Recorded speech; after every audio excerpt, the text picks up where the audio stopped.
Recently, I've been asked, what camera should I buy? Well, there is no answer for that question without a whole lot more information. I'm still going to try to answer it and answer it the way I answered most of the people who asked.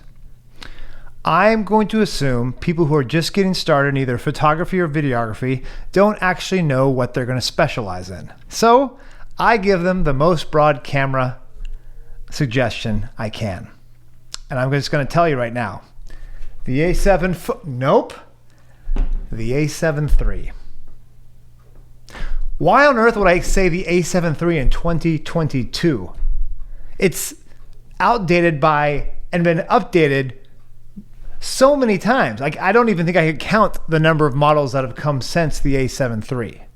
But for the value and the capabilities, and for someone who's just getting started, I don't think there's a better camera. First, I want to talk about why I chose a Sony over something like a Canon or a Nikon. Now, if you're in the video/photo world and you do both, you know that the question is probably only between Canon and Sony.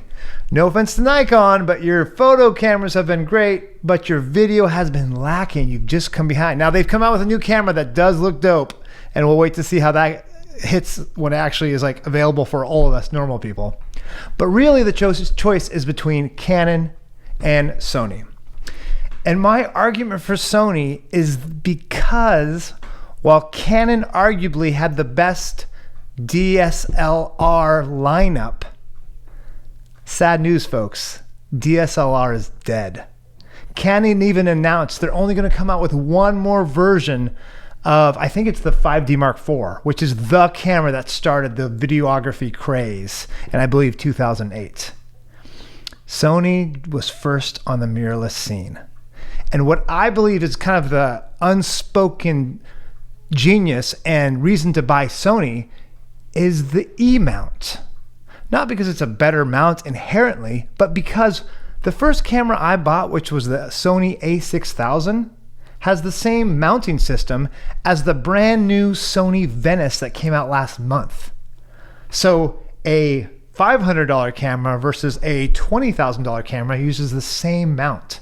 That's crazy. So arguably you could still use some of my original glass on the most expensive camera you get. So you can upgrade as you go. Now, I'm going to tell you why I chose the A7 III instead of something like the A6500, which is still a pretty good camera in 2022, or the A6600. And that's going to be because it's full frame. One of the problems I did run into, even though the mounts are the same, is the APS-C sensor and the full frame sensor lenses are different. And they aren't able to be used in the same way because the APS-C lenses are cheaper, and they're cheaper for a reason. There's less glass and they're not compatible with a full frame format. So my suggestion to most people is to get into a full frame sensor as soon as possible, because then you really can use that glass for anything in the future. Now, let's talk about photo and video. The camera I use most every day is the A7S III, followed by the FX3. Why? Because I do videos more than any other thing. It's what I do. But I use my A7 IIIs every week because they're the best photo camera I have still. And now I use the A7 IV because it's upgraded on all those aspects, but I've been using this camera as my solid workhorse every week for the entirety of my video, photo, media business career. And it's still great, and it still performs like a dream. The next question I'm often asked is, what's the first lens you should buy? Now, a lot of people can go different ways, but I think you're gonna want either